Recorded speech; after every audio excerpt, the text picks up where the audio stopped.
won't go into the depth of that, because I think that energy actually has a lot more than what we intend to understand.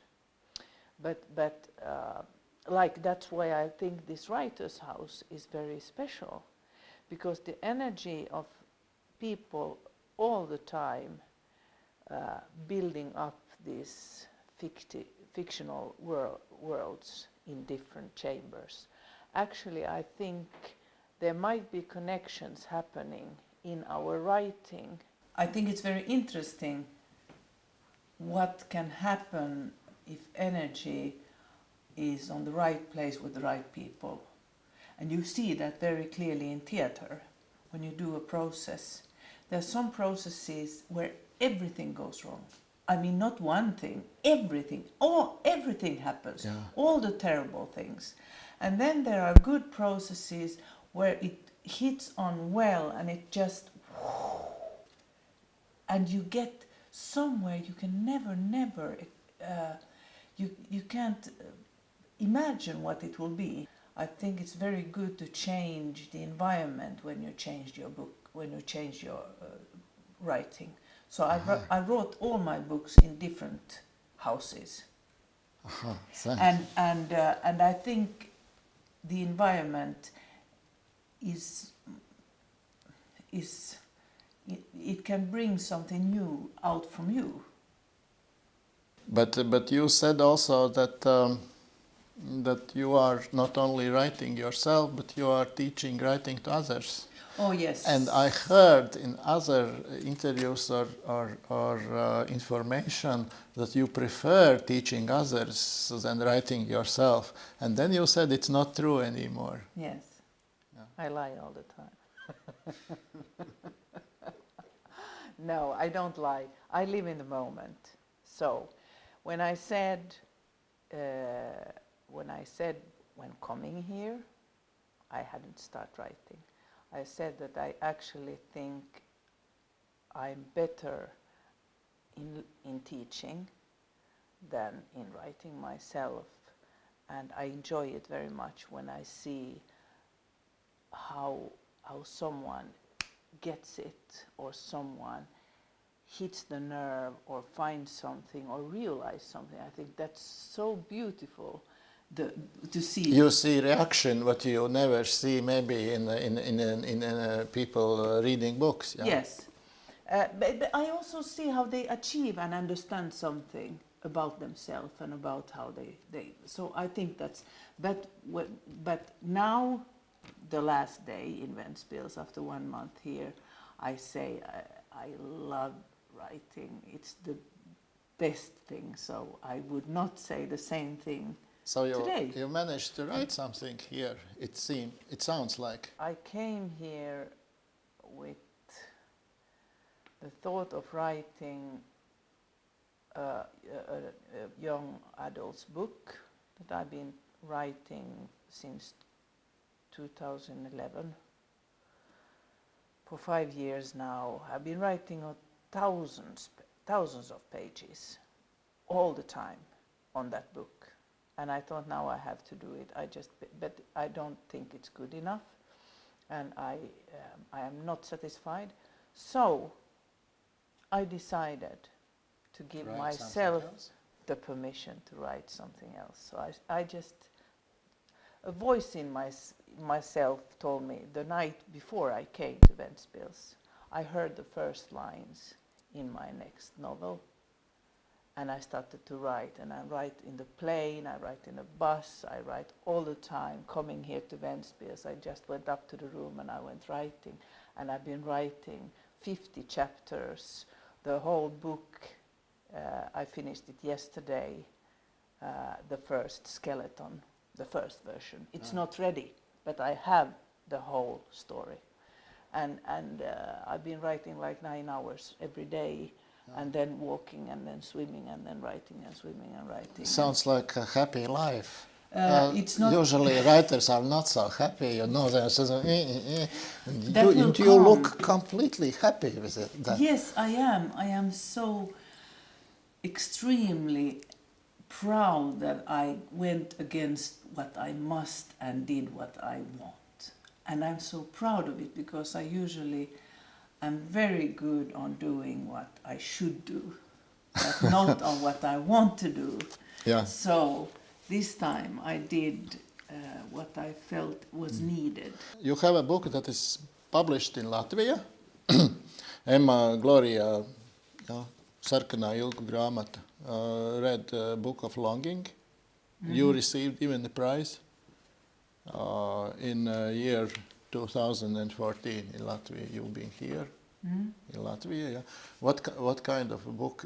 That was a duty book or No, that? no, This- that was not a duty book. No,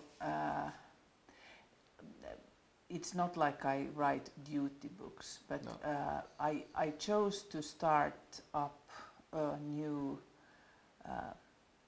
It's not a series because it's independent books, but they have one thing in common. They are for adolescents that all have some kind of quite special gift.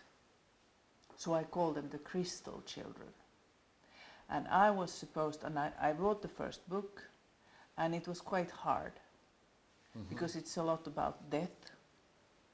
It's quite dark.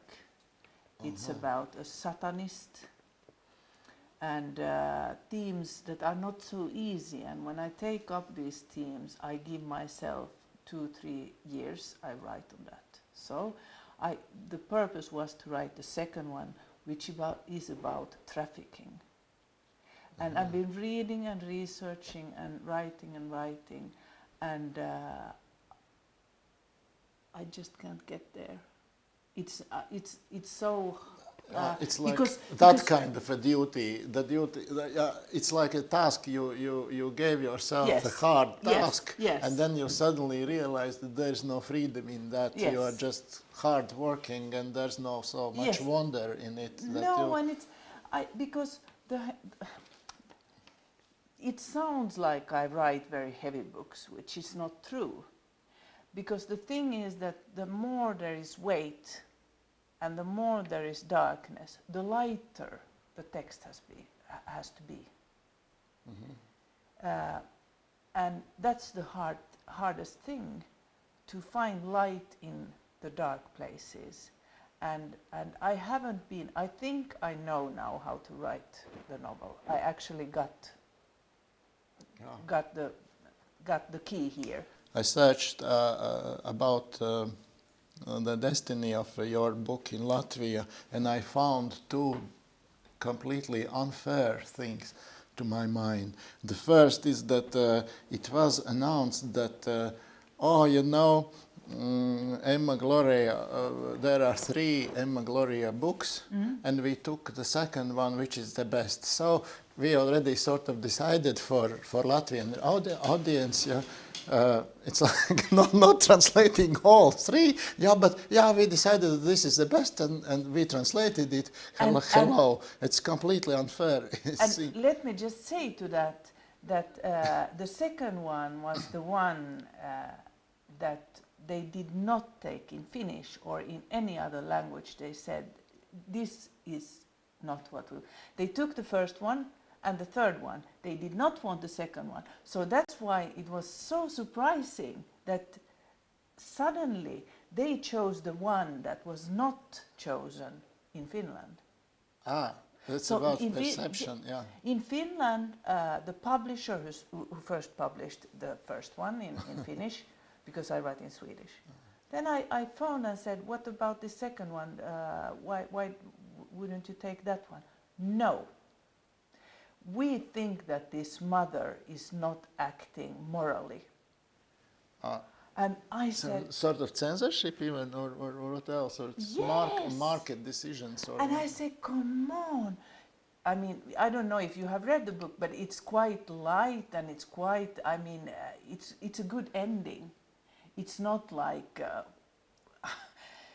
it could be really horrible, but it's quite nice. Yeah, that leads me to a second unfair thing, that the top comment that I found was that a reader who writes blogs about books wrote about your book in Latvia, that, you know, I already hated my teenage years, and then plus that Okay. I had to read that, and it's like on the top of On the top of it. on the top of course. of Yes, of course, you can experience it that way. That's true.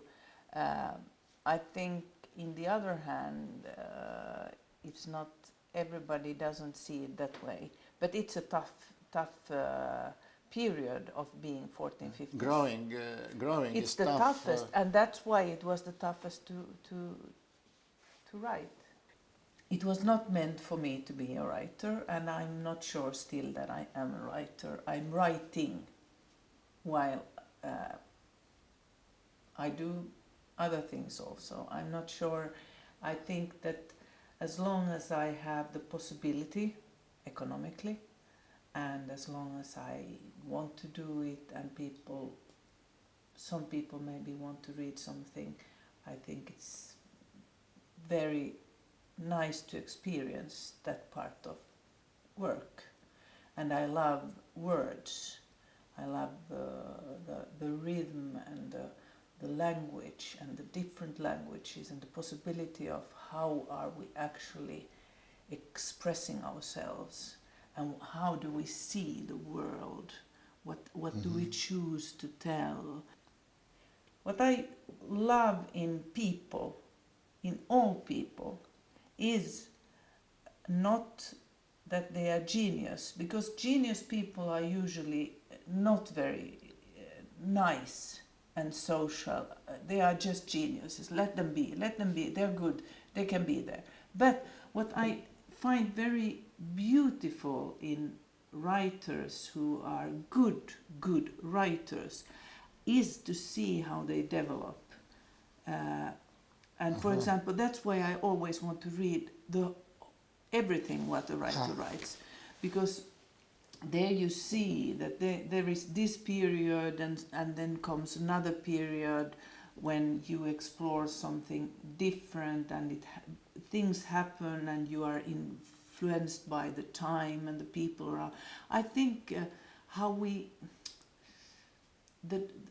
develop and how we want to get better in the expression and the details and the meeting of to experience that and be able to give that bigger story of the life. yes. I would like to ask you also about being how it's called. You are Swedish in Finland. Yes, it's a minority. You are representing minority, and you are writing also in Swedish. Yes. So you've been translated into Finland by someone else, yeah. But normally you speak Finnish. Or Yes, I speak both, and all the different work issues I have. I'm a book ambassador, and I work with drama and do different things. I do mostly them in Finnish, because we are a very small minority. But writing in Finnish would not be very good. You have to write in your own mother tongue. Oh. Like all the minorities, there are good things and bad things in everything. The bad thing is that you, as a writing in Swedish, I feel the same as the Latvian Russians going to Russia.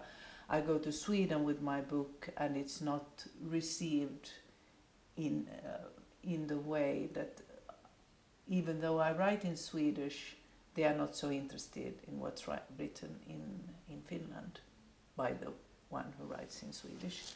Yeah. So it's a little the same. You cannot really feel home.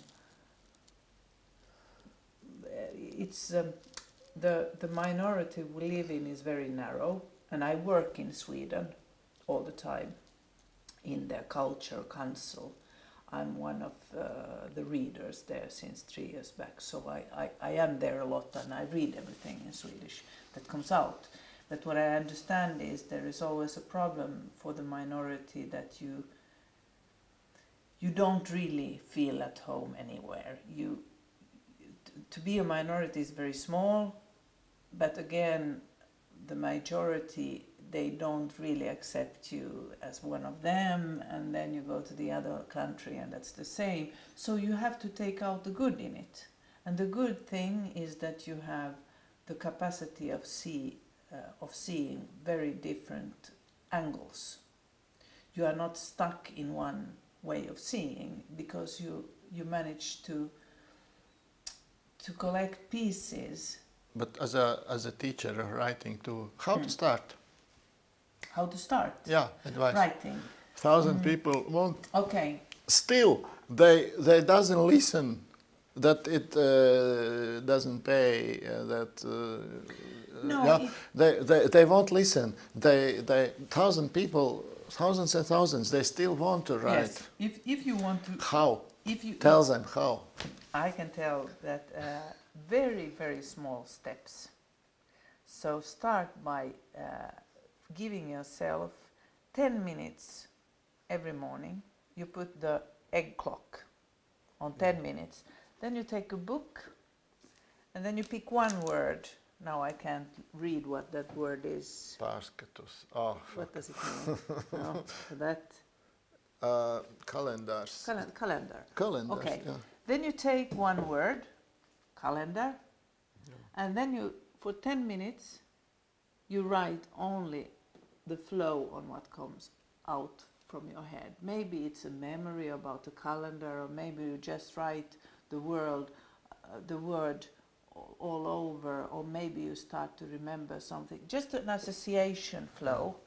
And you do that every day, 10 minutes for 1 week, and then we take the next step. Okay. Then we ask. Then we call you again. Yes. Okay. Yes. It's not so mysterious. Not at all. It's just work. Egg clock. We should buy an egg clock. Thank you. Thank you.